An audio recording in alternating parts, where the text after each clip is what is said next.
morning, dear beloved community, dear respected teachers. Thank you for coming to the Day of Mindfulness, and also so we welcome everyone who's here for the day. Also, we are finishing it's our last day of a youth retreat that we've been having. It started on Wednesday. It's a Wake Up retreat with the theme of belonging and inclusiveness. So many of the people here are here on that retreat.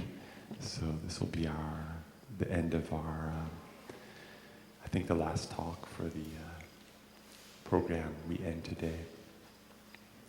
So before we begin the talk, we can find a relaxed but upright posture if you want to check in with your body and your position on your cushion or your chair, so you feel stable and connected to the earth, balanced and rooted on the earth. And then you can come back to the natural rhythm of your in-breath and your out-breath. Allowing the air to come in and out. And our dear sister, Sister Quinium, is inviting the bell for us today, so we will listen to 3 sounds of the bell. And for each sound of the bell, we can stay with our breath, following at least 3 full in and out breaths with each sound. So we have the 9 sounds to really come into the present and really relax, to touch life and the miracles of life in the present moment. And we'll continue on after that with a little bit of guided meditation so we can relax even more, especially me.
Breathing in, I know that I am breathing in. Breathing out, I know this is the out breath. In, out.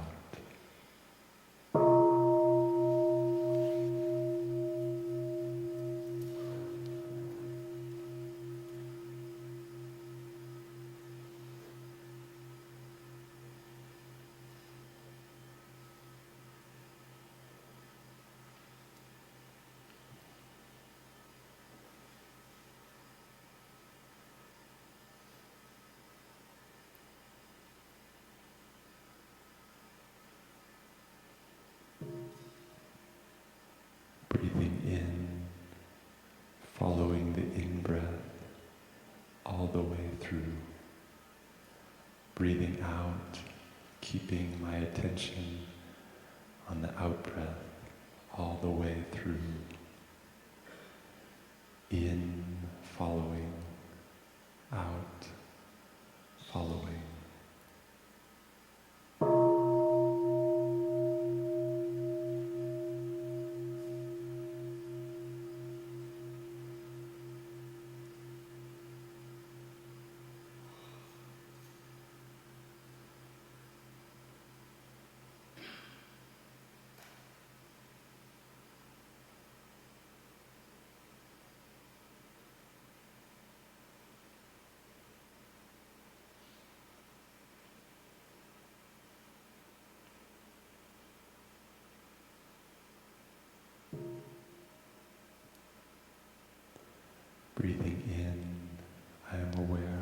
whole body, breathing, receiving the oxygen,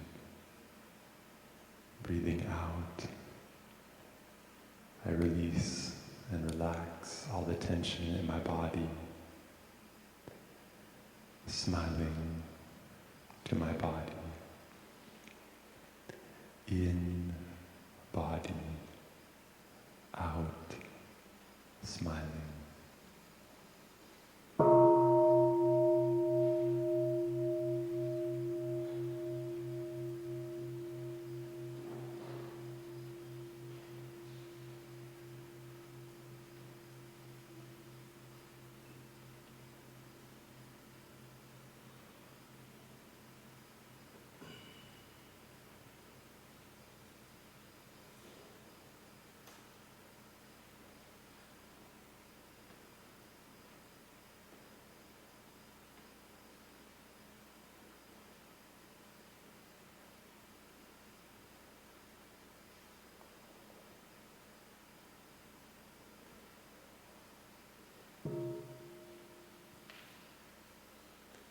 Breathing in, I am aware of my Father alive in every cell of my body. Breathing out, I'm aware of my Mother alive in every cell of my body. In, Father, out, Mother.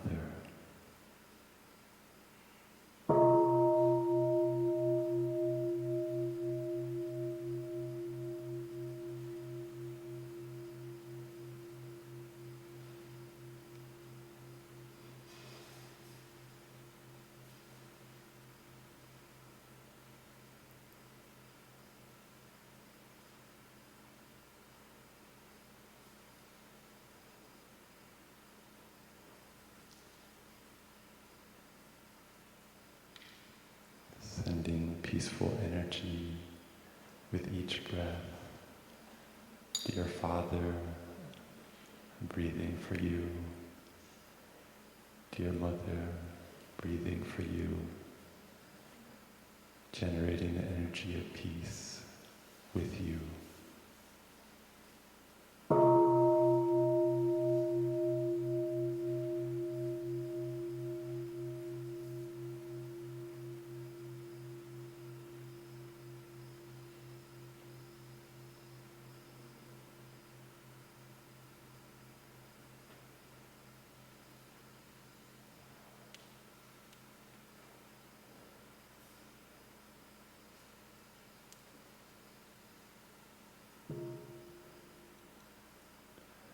Breathing in, I'm aware of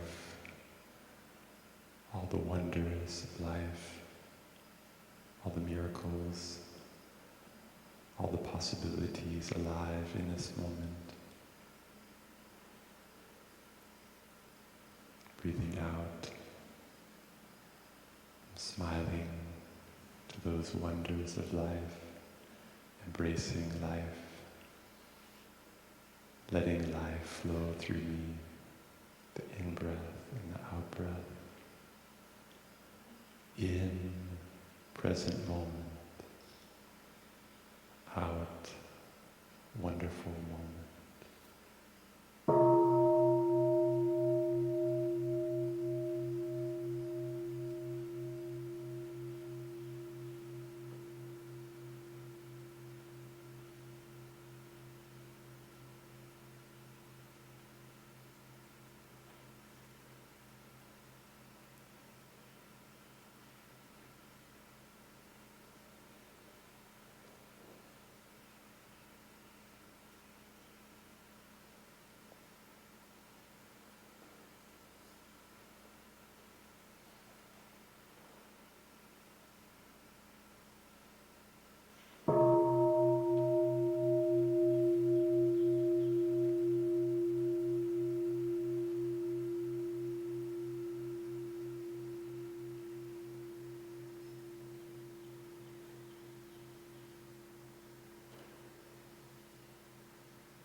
Dear respected teachers, dear beloved community.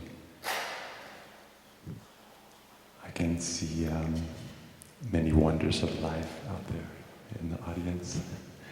I feel very grateful to sit here and be in your presence, have a chance to share. I wanted to dedicate today, first of all, it's Father's Day in the United States, so getting in touch with our fathers in us is a gift. We know that regardless of who our Father is, or the struggles, the challenges our Father has been through, or the suffering that may be there, our Father has given us the gift of life along with our Mother. That's very precious. And we also have a wonderful opportunity to take steps on the path of healing and love for our Father inside of us. So that is a gift we can offer today. Also wanted to recognize friends and family who I feel a lot of support from.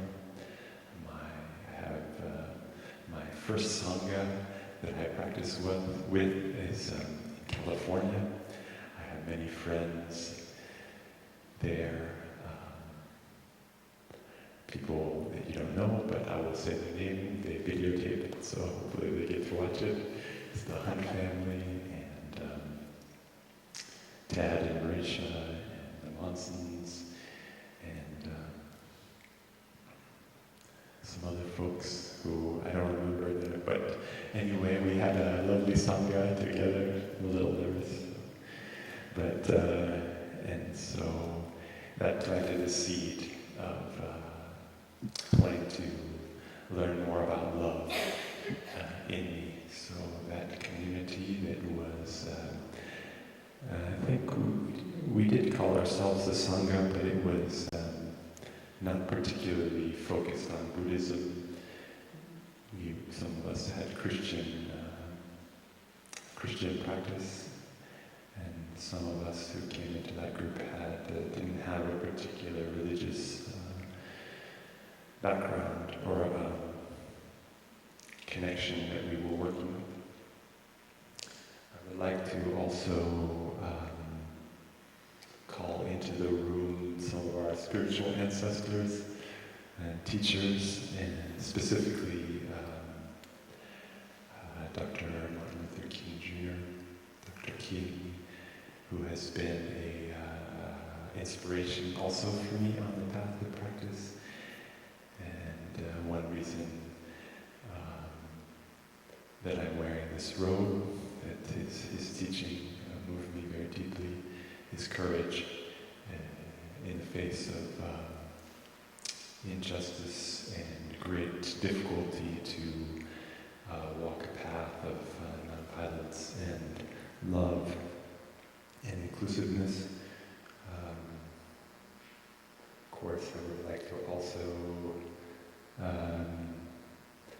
recognize our teacher in this tradition, Venerable Thich Nhat Hanh, who's given birth to many of us in the robes as monastics on the path of practice. So he's alive in us here too, and he's alive and well in France as well, where they're having a 21-day retreat, I think.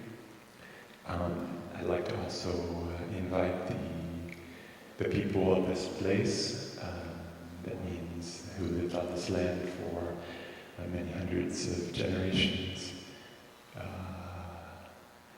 And I have not done my research. It's ran out of time. I'm not sure. I don't know the name of what the people called themselves who were in this place. Does anyone know that?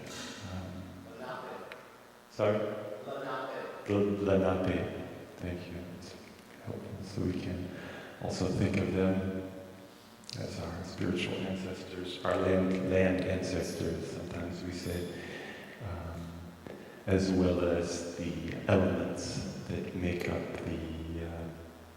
this space that we are inhabiting, which is all the trees, the plants, the birds that are sharing this space with us, offering us oxygen from the trees and the plants, food as well from the plants. We have a small garden over there, and also, as we heard this morning, beauty, bringing a lot of beauty into our lives. So those are the 4 touchings of the earth that we did this morning. You probably recognize it. Our teachers, our parents, our teachers, our friends, and all life. I'd like to also include the physical base. We have here a really something that makes me very happy, which is a piece of the Blue Cliff. You might not know, but the Blue Cliff is real. It's real. It's not just an idea. You can come up later and touch the stone. It's alive. And I don't know where it came from exactly around here, but our sister Tanya set up the flowers, and I'm very grateful because that's going to help me, remind me to speak for them, and also for the stone, which sometimes we don't acknowledge is valuable, but we know, like looking deeply, as Br Phap Man taught us in the first talk, because of interbeing, because of our deep connection. We can't be here without the stones, the minerals. The plants are taking those minerals out of the soil and up into their bodies, and we're consuming them, eating the plants, and those minerals going into our bodies and building our bones and our tissues. So they're also alive in us, the stones, the rocks. And of course, another great thing that's here is there's a little water that they're embedded in, and we know how precious the water is too, because we can live for about 3 days without water on average. So very precious substance of life that is not outside of us in some ways. So that was the dedication. Maybe we'll listen to one sound of the bell.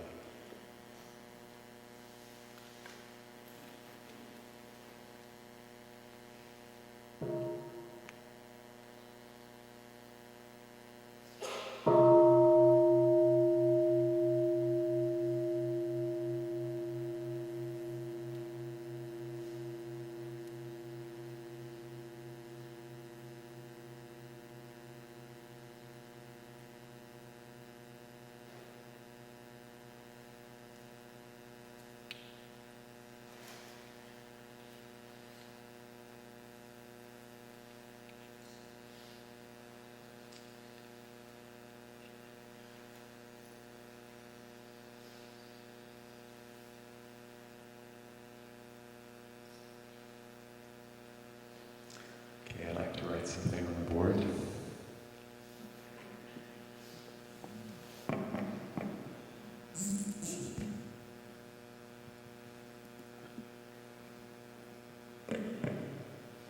Try to think of a topic that would really get your attention. So, title for this talk will be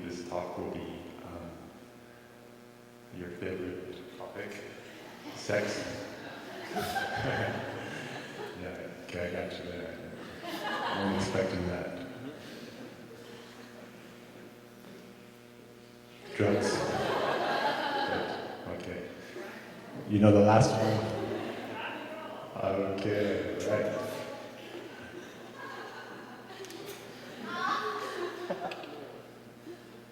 All right. So I do that partly to get your attention, keep you from falling asleep. I won't be talking about Jimi Hendrix, sorry. Um, but it can work as a metaphor for what we talk about.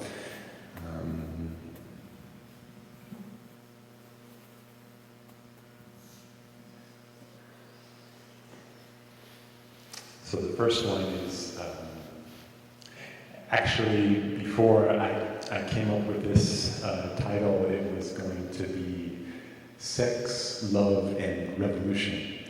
But then Sister True Vow, I'm very grateful to her, she shared a little bit about love and true love, so, and then I thought, well, we can go back to the original.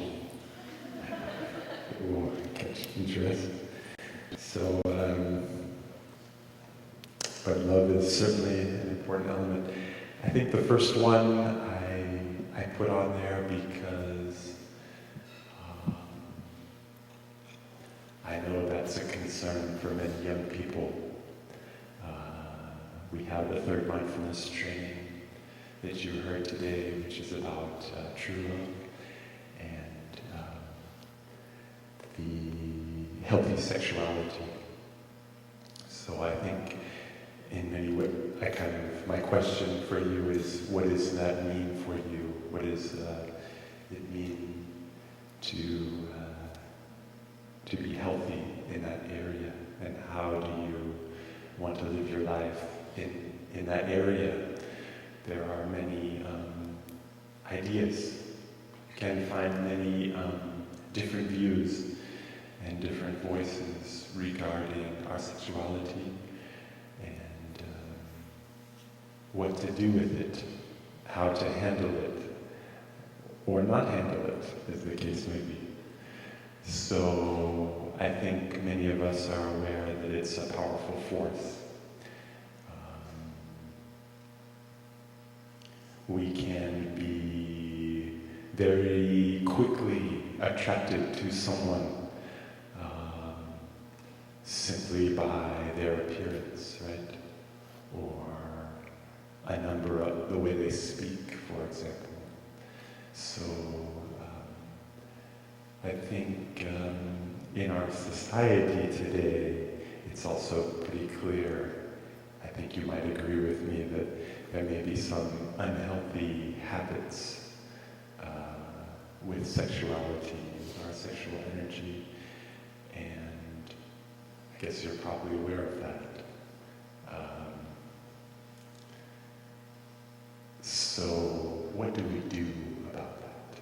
That is kind of the question. The training says that we should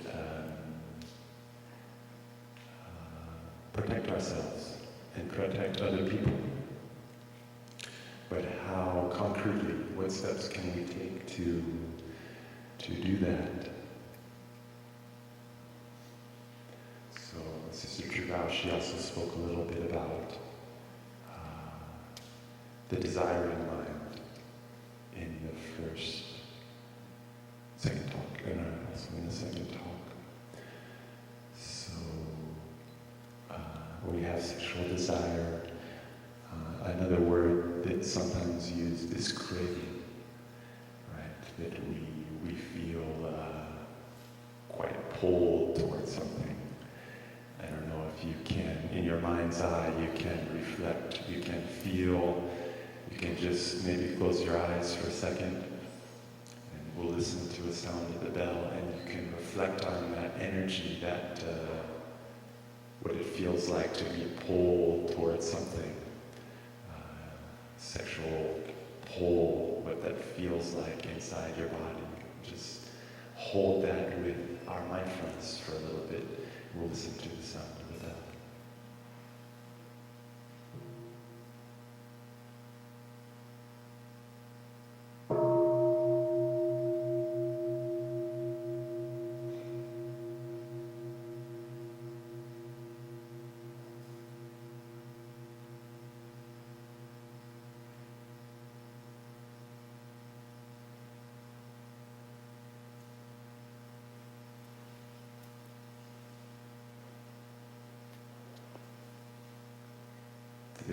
to share?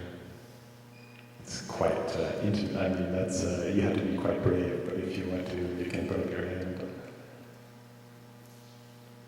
You notice what that feeling is like. Anything comes up? Yeah. Kind of like overpowering. Overpowering. Yeah. Anyone else? Like, yeah. Physical and emotional. Has emotional components of pull. Yeah. I used to struggle with controlling that desire, and it used to turn into like a gripping anxiety, or like I had to act out. Yeah. So it can bring up anxiety too, because it's so strong. Anything else? Yeah. Distraction? Distraction. Would you elaborate? Like, your mind should be focusing on something else, but you're... Okay, so it's like it distracts you from something else you'd like to focus on, pulls your attention away from that.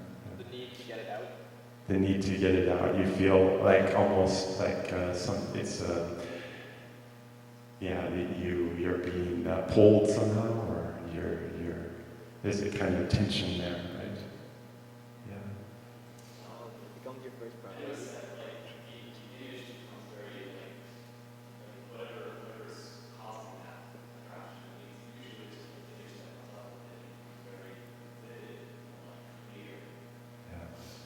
Image, so a lot of us is connected to an image. It's in our minds. So that's really great, putting those things. Again, shame can be associated with that because our society and many of our ways of relating to that is probably, this is my interpretation, but through trying to constrain, repress, or deny that instinct, to control that somehow. And so when it comes up over the top of the surface, and then we feel some regret about that, often, or shame that it's pulled us or pushed us sometimes to do unhealthy things. So this is an issue for human beings for a long time, not just our time, right? Well, I won't find it in there, but this is my favorite book. As you know, one of my favorite books, the Buddha's teachings. It's the Dhammapada. It's a translation of the Dhammapada. And in some of the old teachings of the Buddha in there, the Buddha describes sexual desire, craving. Also, the word lust is used. And says there is no fire like lust. So it's like, it describes it as a kind of fire. It's burning, right? And it's kind of burning you. It's hot, but and if you know that you can touch something that's burning, it instantly it makes you want to pull away, and so it has this very strong capacity to push us. So being aware of that, aware that it's a powerful force of nature that's part of us, and we can do some things to protect that. First of all, I would like to say that it's like all the things in our mind, it's sometimes described as a seed. If you water a seed, it will grow up, it will become a plant or grow stronger. So sometimes we talk about the different elements in our mind as seeds, like the seed of anger, seed of fear, seed of joy, seed of compassion, of mindfulness, all these different flowers that can spring up in the garden of the mind. So sexual desire is one of those. And what we know is that the more we water that, the stronger it gets. So we seed of compassion.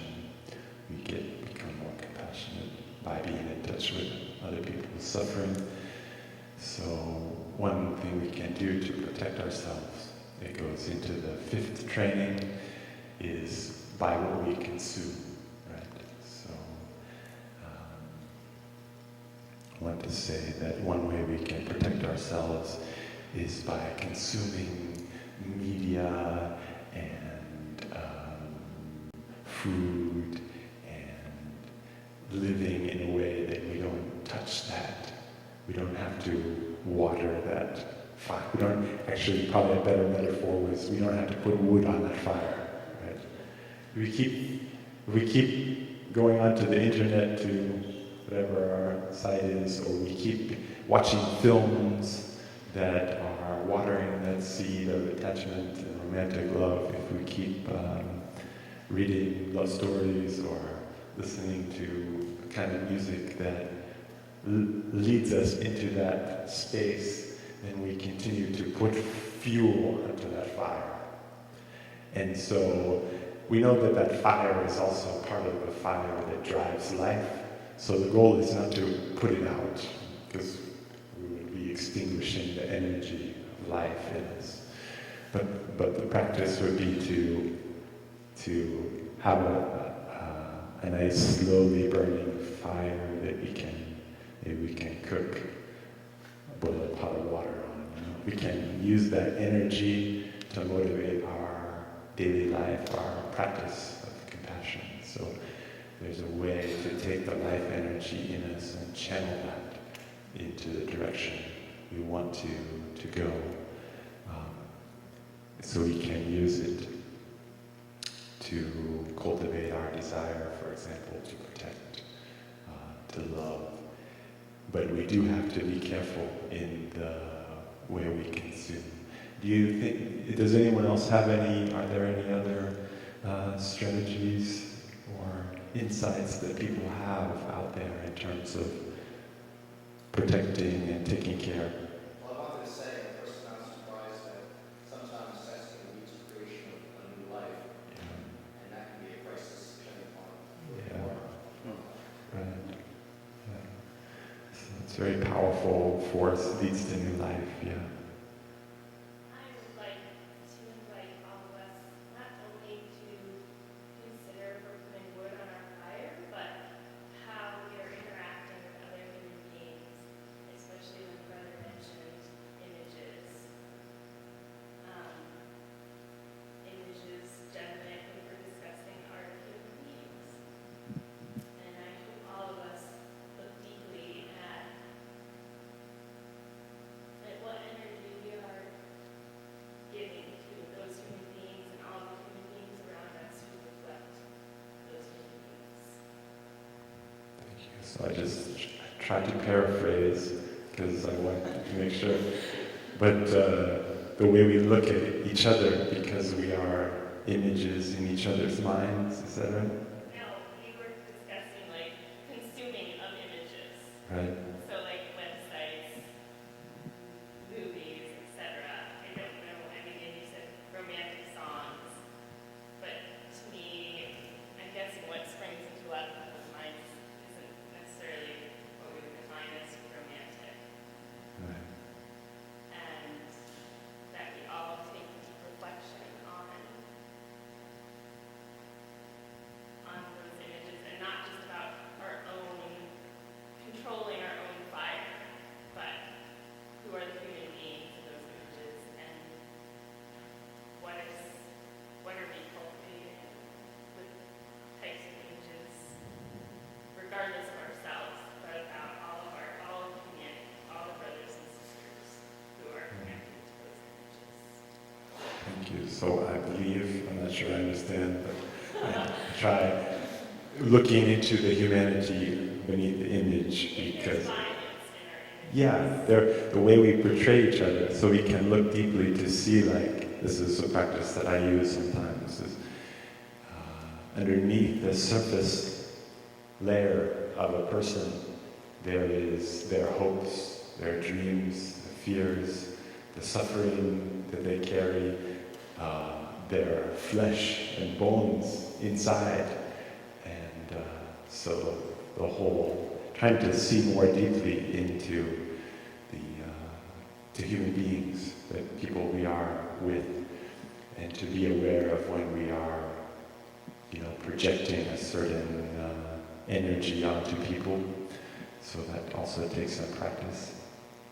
But I also do, it's also important, that takes me a little bit to the last one.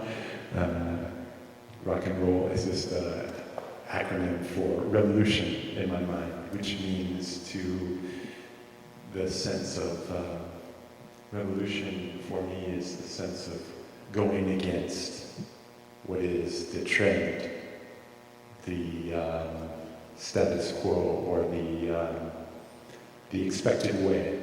So we also need a kind of to be part of a revolution in our society. Because if our society is bringing a certain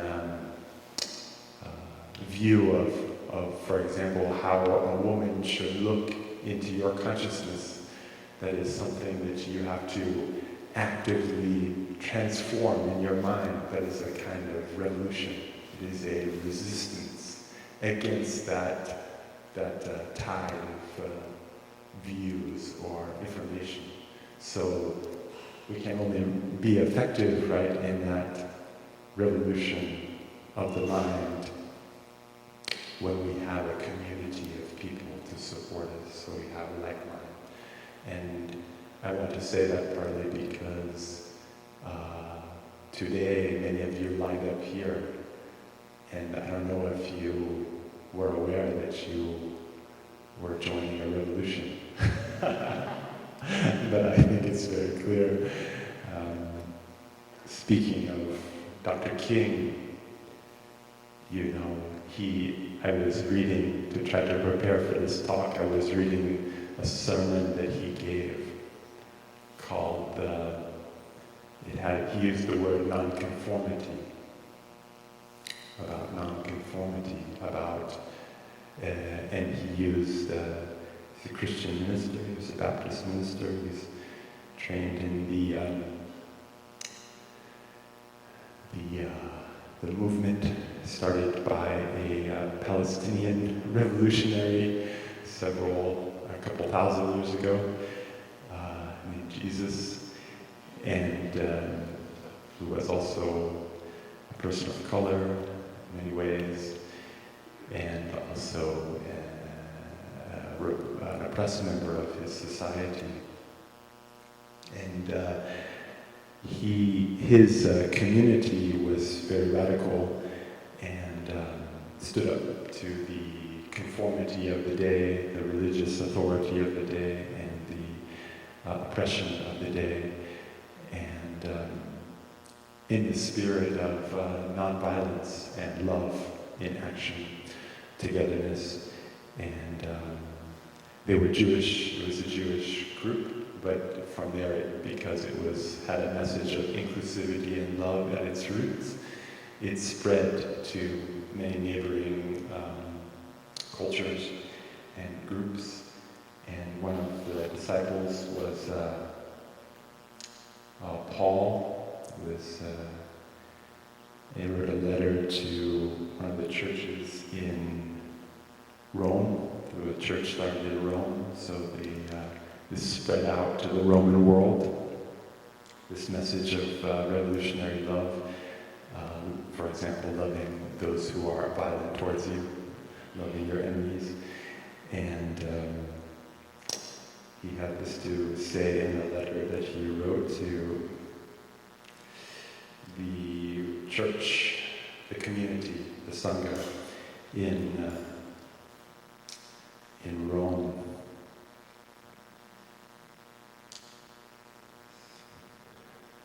This is the 12th chapter of this text. It says, "Therefore I urge you, brothers," and I will add sisters, because you're a community of brothers and sisters, "in view of God's mercy, to offer your bodies as living sacrifices, holy and pleasing to God. This is your spiritual act of worship. This is the part that Dr. King gave his sermon on. Do not conform any longer to the pattern of this world, but be transformed by the renewing of your mind.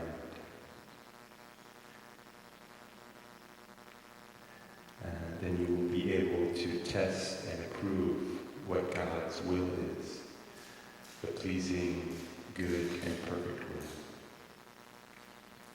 So I don't know if it touches some seeds of religious attention in you, hopefully not too much.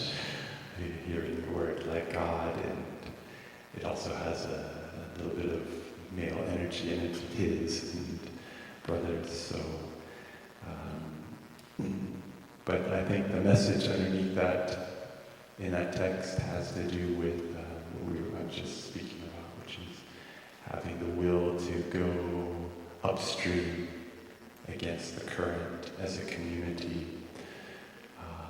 And I think that's what we were talking about a little bit during this retreat, because it's a retreat. We talked about belonging and inclusiveness and how important it is, because our society is holding certain patterns of consumption, patterns of isolating groups and holding groups out of power, in terms of power, I mean having a voice to participate in the society fully, holding people in poverty. So those patterns are the things that we are revolting against, we are upturning, and we do that by the renewing of our minds, right? Not with our hand, we do it with our hands and our feet too when we walk mindfully and we practice hearing meditation, but it begins with the transformation of our minds. So, in order to make steps on that path, it's important to see some of the forces that can pull us away from, that's why I put our sexual desire can pull us away from that path. I put drugs on there because I think it also connects to our society of consumption and covering over. It's not to say that I don't believe in medicine, but I see our society, we have kind of an epidemic, right? We have an epidemic in mental health issues, isolation, and we prescribe medicine to treat that. And many people are trapped in that kind of consumption.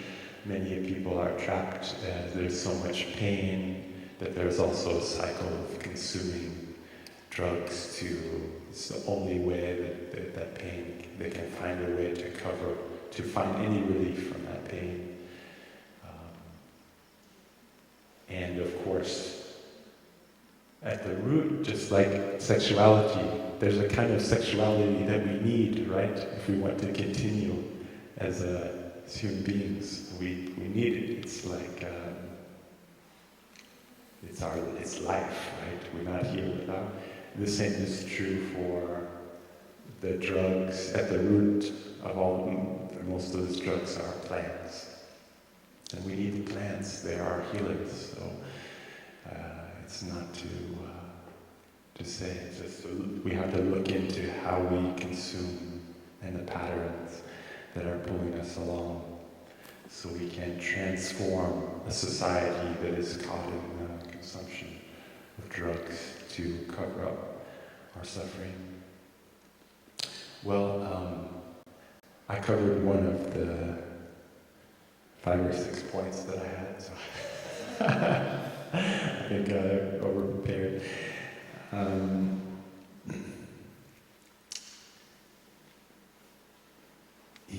I think I will read you one more section, just speaking about desire.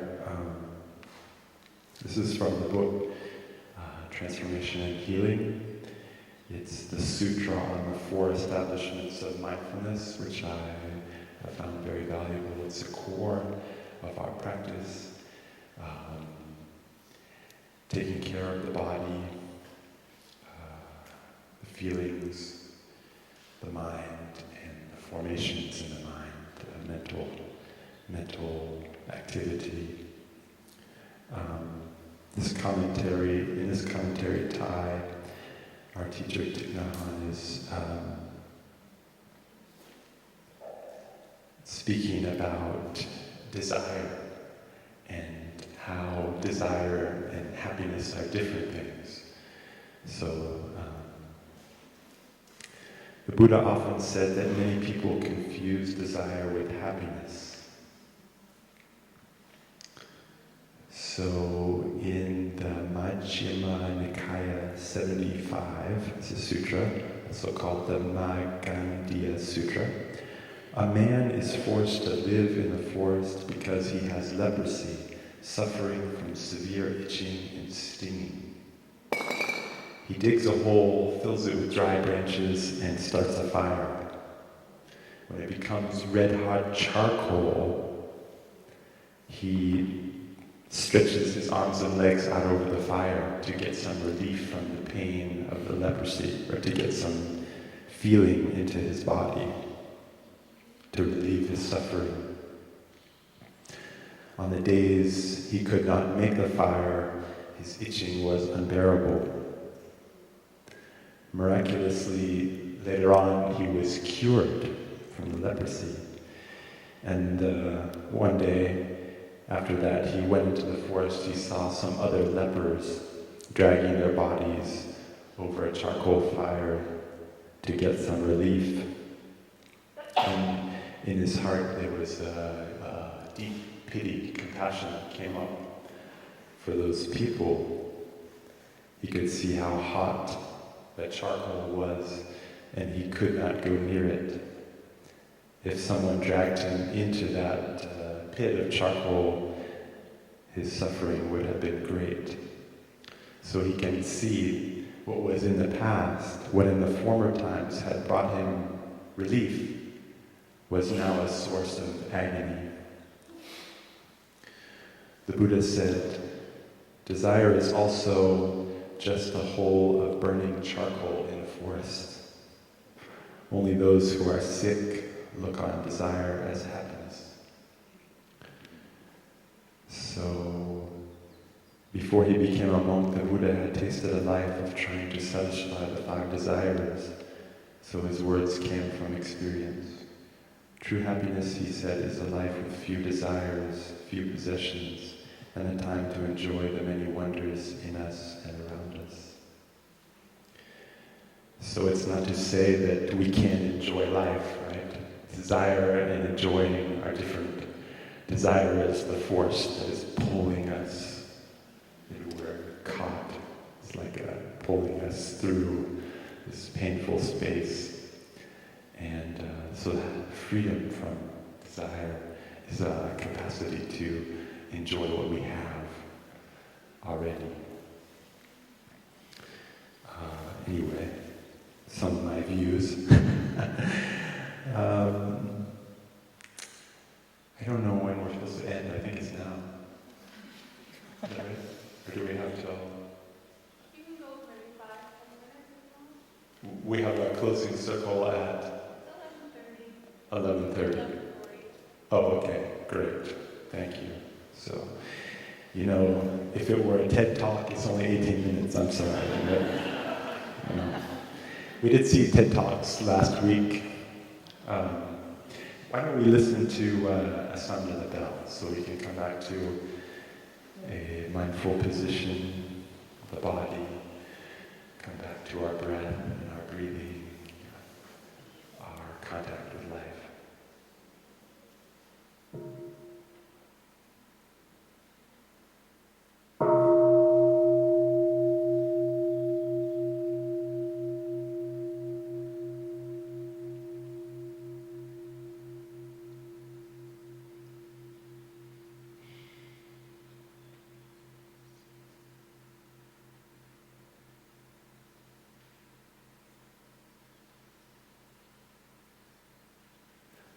been sitting for a little while, so I would like to invite us just to stand up mindfully.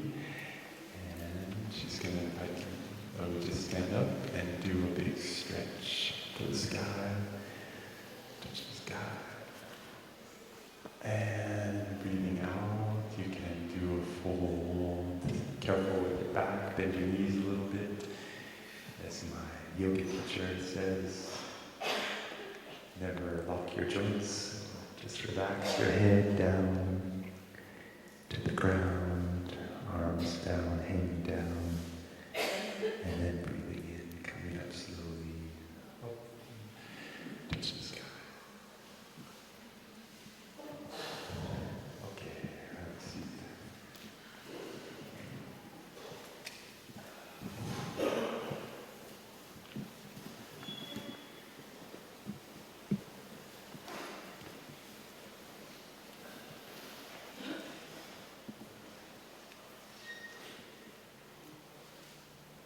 I look out at you, I'm wondering what else you would like to hear, you would like to take away with you for your treasure chest, treasure of gems in the practice. And I'm thinking about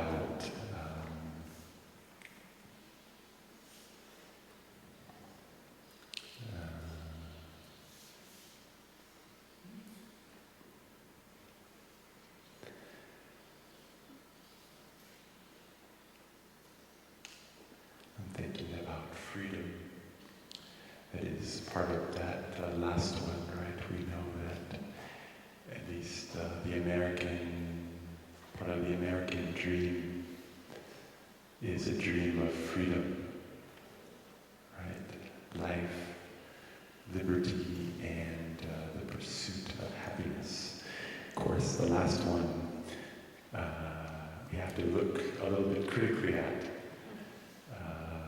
Because if we are putting in front of ourselves more and more things to run after that we think will make us happy, we could be falling into the pit of charcoal that was being described, right? More and more things that we desire.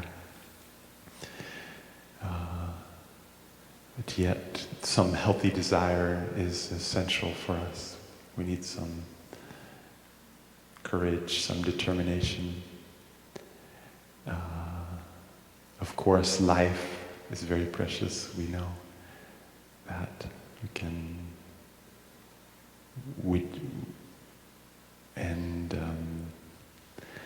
liberty is the second one. I think in the time that was written down, it had a lot to do with governments and not having a king. And through the struggle of the people who've lived on this continent, this area, it's been enlarged to mean freedom, not just for one small group of men, but for a larger class. That is, I think, the 14th Amendment, the Constitution, that, regardless of race or religion or gender, the rights of this citizenship are available to all. And I think you live today, you know that there are some other things that we might like to add into that space of freedom. I think it was President Johnson who signed one of those acts. I don't know which amendment it is. My history is not good. But anyway, the Civil Rights Amendment, Civil Rights Movement, fruit of that action, forced President Johnson to sign that act. And he said that it is the responsibility of each generation of Americans to enlarge and to understand the meaning of that word, what is freedom, which is freedom. So that is also the responsibility of our generation, all of you who took the trainings. And I hope we can add into there that it includes a kind of nonviolence, that we are, as a people, we are finished. We are done with violent approaches to resolving our conflicts. I think many of us have that insight. We see, as Maricela was sharing, it's not working. It doesn't resolve, does not end violence. And so, because we had the Charleston shooting last year, and we also had the bombing of many churches in the time of Martin Luther King. But before that, we have a long history. We have a long history of violence. So, for the American people to say that's enough, and I believe there are ways that we can say no to violence in a loving way, a nonviolent way, with compassion, but also with determination and courage. So we also need, as part of that freedom, a kind of fearlessness. And that is something that it's a challenge. We have to cultivate it. Our teacher spoke eloquently on that and suggests that one way of cultivating fearlessness is by touching deeply this teaching on interbeing. And that is to see that we're not shared in the first talk, a separate, isolated individual, but all life is flowing through us, all of our ancestors, the air, the water, and the sky, all the teachers, plants and animals, all species that have been or will be flowing through us. And so in this kind of light, we can see that death is not real. It is only a change, a transformation. So as our bodies change form, all those elements will flow back into life, right? You can see it. All the minerals, you can look at your hand, you see the water, there's a little sweat on my hand anyway, it's coming out, it's going back into the air. And the bones under the skin, all the minerals will be consumed, hopefully by earthworms and ants and other creatures. I would love to nourish their bodies with my body. And it cycles around. So it can't be, we have nothing to fear in the face of that, right? Bodies can be destroyed, they can be born, but if we generate the mind of love, that can't be destroyed, that's just transmitted from one generation to the next. So that is part of your revolutionary duty. I give you a task. I wanted to say, speaking too about the freedom and a revolutionary nonconformist approach, we also have to be courageous to look and be different. We have to make choices about how much money we're going to make, what kind of clothing we're going to wear, what it says about our body image and what we want to convey to others. The things that we buy, where do they come from? Do they have the roots of oppression in them? Is the blood of children in the things we buy? For example, we know that, like in Vietnam, I use an example of Vietnam because I live with many of my brothers and sisters have Vietnamese roots, so it's something that it's alive in me. I've never been to Vietnam, but I'm deeply connected to this place. It's been 10 years that I lived in our community, and so to me it's a precious culture. It's a valuable way of life. And the other day I was looking online, I saw an article on the Mekong River Delta. It's a beautiful delta by the pictures. I saw only pictures, but I saw an interview with a young woman who lives on this delta and farms there, grows rice.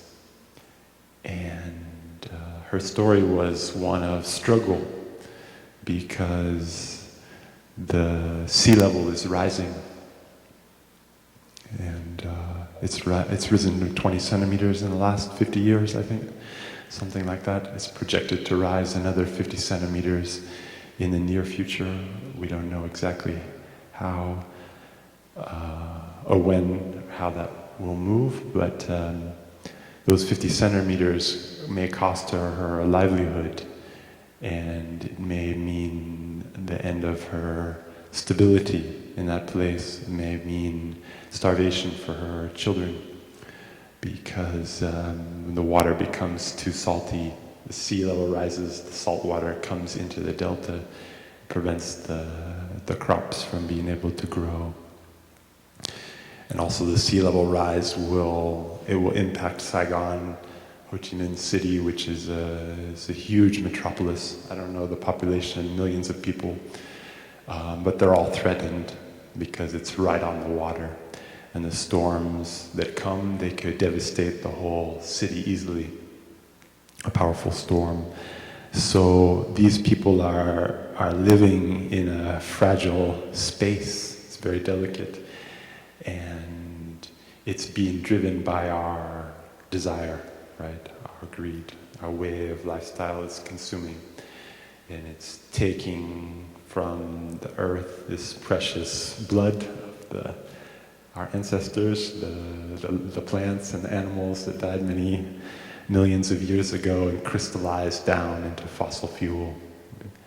And it's a precious, precious source of energy from the sun. But we're burning it very, very fast, burning a lot of it. So it's driving our ecosystems and our climate out of balance. You can see that was already took place this last few years. We saw the conflict in Syria, so civil war, I think, and Scientific American, they did publish an article which shows, they did some research and they're able to show the roots of that conflict were in drought, in fact.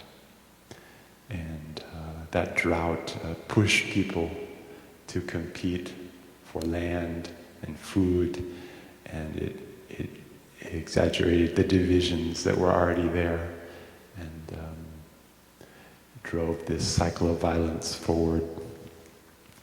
So now many refugees had to flee Syria, and this will be the pattern that we will see taking place in the near future. Like, this is what we could expect to see.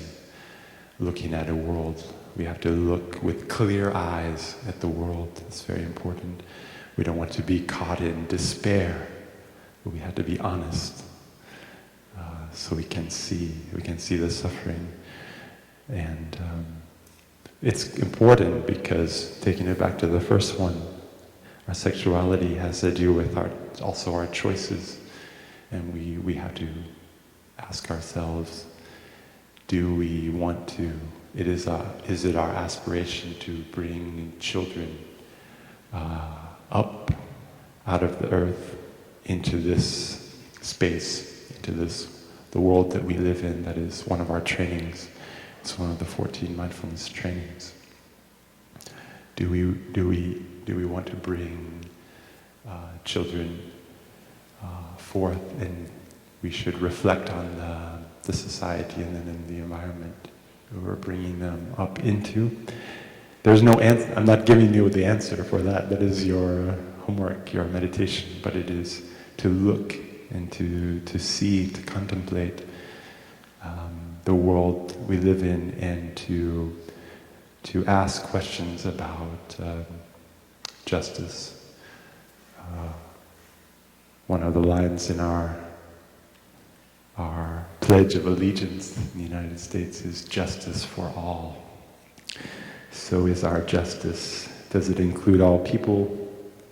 Does it also include the trees and the forest and the animals? Does it include the air and the water? So Sister Ocean sent me a lovely talk, and the man spoke about belonging, and can we draw a circle? Can we draw a circle and put everything, he said all life in it, can we put everything inside that circle? That is our I think our mission, our maybe part of our dream as a community of nonviolent resistance and love in action, to bring healing and transformation to our society, and to take down the barriers that in whatever ways prevent people from coming together and receiving the teachings of love. So I also want to encourage our own community to look deeply and see if there are barriers that we have, either economic or others, that we implicitly possibly create, and how we can actively overcome those barriers. I gotta stop. It's been a joy to sit up here. I had several poems I wanted to read.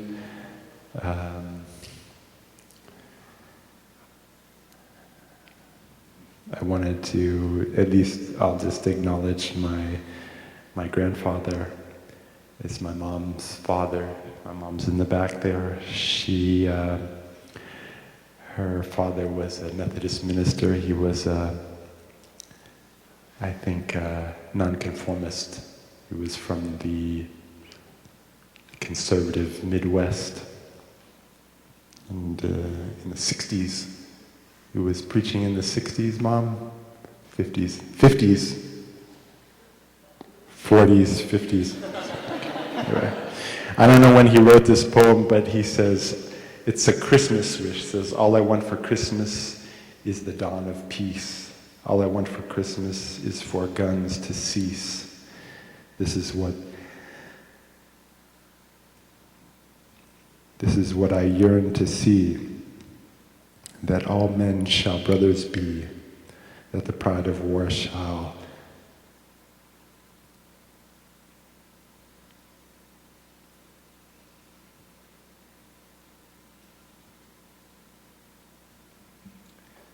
This is what I yearn to see, that all men shall brothers be, that the pride of war shall die under all of God's fair sky. All I want for Christmas is a juster world.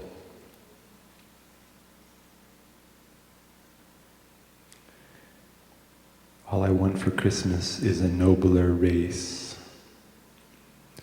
Men and women aware of human need, no longer ruled by greed, hearts that are true and kind, that seek the good of everyone. So it's nice to be a continuation of that energy, and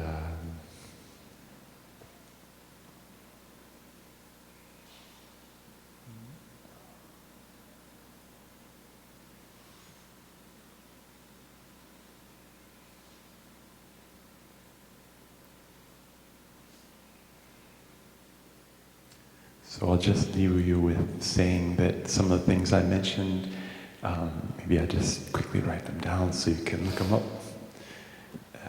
It's a teaching.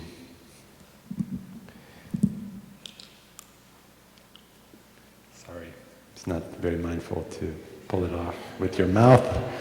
And the Dharma talk is on video too.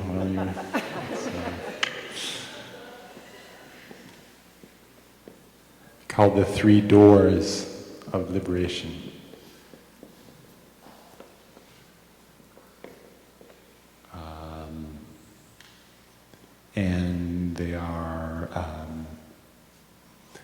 I'm going to use interbeing. It's not the usual word. It could be non-self. Signlessness is the second one. And aimlessness is the third. So we talked a little bit about aimlessness. That's not putting one more thing in front of yourself that you need to be happy, more and more conditions to run after. It pulls you along, and if you're like me, you tend to get frustrated when you don't get it. Interbeing, that's the source of our fearlessness and freedom, seeing our connection. Signlessness, we didn't touch, so you have homework. That's good. Enough for one day. I apologize to the organizers for going over. But thank you for the opportunity to share with you.